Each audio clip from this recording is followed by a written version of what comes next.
Olha, vamos lá. A gente aprende na escola, né, que a Revolução Agrícola foi a grande virada da humanidade. O momento em que a gente deixou para trás uma vida super difícil para construir, enfim, a base de tudo que a gente conhece hoje. Mas e se essa história toda não for bem assim? E se, na verdade, ela tivesse sido a maior fraude da história? Essa imagem aqui é o retrato clássico do progresso, né? Por séculos, a história que contaram pra gente foi essa, que lá pra trás, uns 10 mil anos, a gente ficou inteligente o suficiente pra sacar os segredos da natureza, aí domesticamos as ovelhas, começamos a plantar trigo e finalmente pudemos nos assentar. A ideia era que a gente tinha abandonado uma vida super perigosa, incerta, por uma vida mais tranquila, mais farta, a vida do agricultor. Mas e se não foi nada disso? E se, em vez de ser esse grande salto para frente, a Revolução Agrícola foi, na verdade, uma armadilha? Uma armadilha que, para a imensa maioria das pessoas, tornou a vida muito mais difícil. É exatamente essa visão, bem provocadora, que a gente vai analisar agora. É bom se preparar, porque essa ideia desafia tudo que a gente sempre pensou sobre progresso e sobre agricultura. Essa frase do Yuval Noah Harari é chocante. A Revolução Agrícola foi a maior fraude da história. A tese é essa. Para a pessoa comum, para gente como a gente, a agricultura não foi um avanço. Pelo contrário, a verdade, segundo essa visão, é que quem foi domesticado fomos nós, por um punhado de plantas. Pelo trigo, pelo arroz, pelo milho. Pensa só, para a pessoa comum, a vida piorou. E muito. A dieta, que antes era super variada com dezenas de tipos de comida, de repente passou a depender de uns poucos cereais, bem pobres em vitaminas. O trabalho ficou muito mais pesado. Horas e horas no sol, fazendo a mesma coisa todo santo dia. E a segurança alimentar? Um caçador-coletor tinha um monte de opções. Se não achasse uma coisa, achava outra. Já o agricultor, ele apostava tudo numa única colheita. Se não chovesse ou se viesse uma praga, era fome na certa. E o mais louco é que isso não é só uma teoria, sabe? A arqueologia mostra as marcas dessa mudança nos nossos próprios ossos. Os esqueletos dos primeiros agricultores estão aí para provar. Eles mostram um baita aumento em doenças que eram super raras nos caçadores-coletores. Hérnia de disco, artrite, cáries. Nosso corpo, que evoluiu para correr, para caçar, para coletar, simplesmente não estava preparado para passar o dia todo curvado, carregando peso. O preço foi bem alto. E tem mais, a violência. De repente, a terra virou uma questão de vida ou morte. E com isso, os conflitos explodiram. Em sociedades agrícolas mais simples, sem um governo forte para botar ordem na casa, a estimativa é que a violência entre humanos foi a causa de 15% de todas as mortes. 15%. É um número assustador.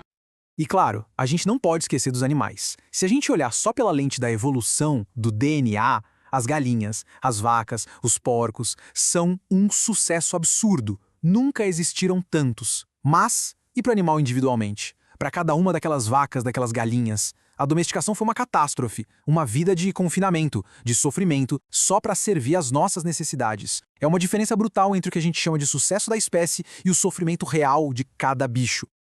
Ok, então, se a vida ficou pior, a pergunta que não quer calar é: por quê? Por que raios a humanidade fez essa escolha? A resposta pode ser bem surpreendente. Talvez não tenha sido pela comida, pela economia, mas por algo bem mais profundo: a cultura. E essa é a grande questão. Uma questão que nos leva para uma das descobertas arqueológicas mais incríveis dos últimos tempos. Uma descoberta que literalmente vira a história de cabeça para baixo. E se a gente pensou tudo errado? E se a agricultura não foi a causa de tudo, mas a consequência? Então, dei uma olhada nisso, Göbekli Tepe, na Turquia. Pela lógica da história que a gente sempre ouviu, esse lugar simplesmente não deveria existir. A gente está falando de um complexo de templos gigantesco, com pilares de pedra enormes, alguns com 7 toneladas, todos cheios de desenhos incríveis de animais. Para construir um negócio desses, foi preciso trabalho coordenado de milhares de pessoas. E aqui vem o pulo do gato. A datação de Göbekli Tepe é de mais ou menos 9.500 anos antes de Cristo. Sabe quem construiu? Caçadores-coletores. Isso foi antes da invenção da agricultura. A cronologia é clara. Primeiro veio o templo. Só depois vieram as aldeias agrícolas. Ou seja, a cultura veio antes da agricultura.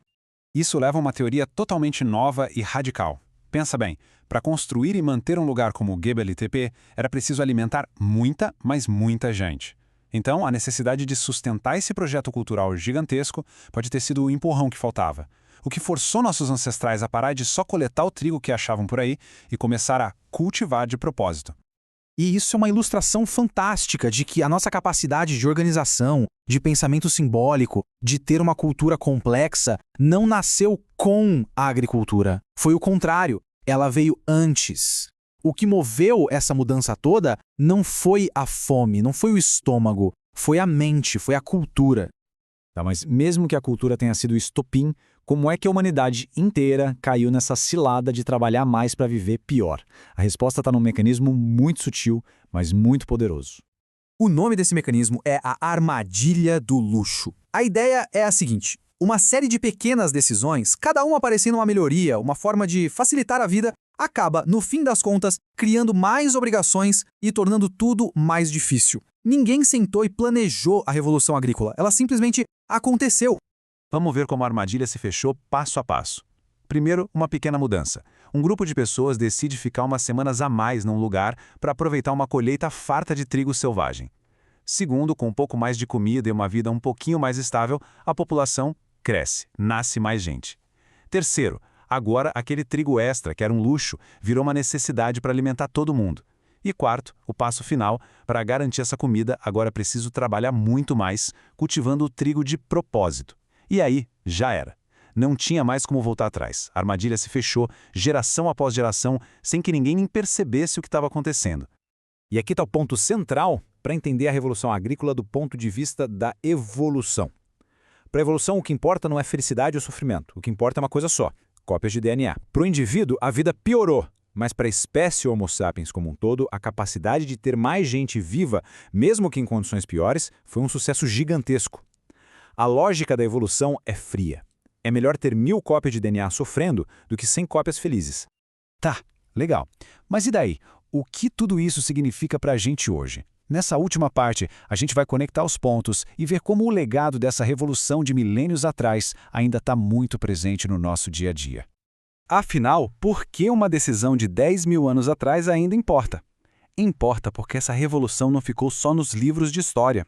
Ela está escrita no nosso corpo, no prato de comida que a gente come e na própria estrutura da nossa sociedade. Os nossos corpos, eles se lembram. A nossa genética foi moldada durante milhões de anos de um estilo de vida caçador-coletor. Essa mudança radical e super recente na nossa alimentação, nosso corpo simplesmente não teve tempo de se adaptar. Não é à toa que doenças crônicas como diabetes e hipertensão são super raras nas poucas sociedades de caçadores-coletores que ainda existem. E é por isso também que dietas que tentam imitar o que nossos ancestrais comiam, como a dieta paleo, ficaram tão famosas. Faz sentido, né?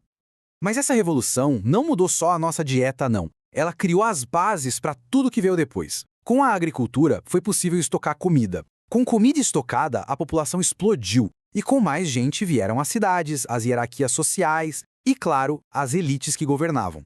A raiz de muita desigualdade que a gente vê hoje está lá atrás, nesse momento. E essa frase resume tudo de forma perfeita.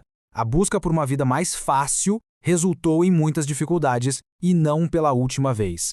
Essa é a grande ironia. E isso acontece com a gente o tempo todo. Pensa só nos e-mails, nos smartphones, tecnologias criadas para facilitar a vida, mas que muitas vezes só nos deixam mais ocupados e ansiosos. A armadilha do luxo continua aí, se armando de jeitos diferentes. E isso tudo nos deixa com uma pergunta para a gente pensar. Se a história nos mostra que a ideia de progresso pode ser uma armadilha, quais são os luxos de hoje em dia que podem estar nos prendendo? Quais são as melhorias nas nossas vidas que, sem a gente perceber, estão, na verdade, criando mais obrigações, mais trabalho, mais ansiedade? É algo para se pensar, não é?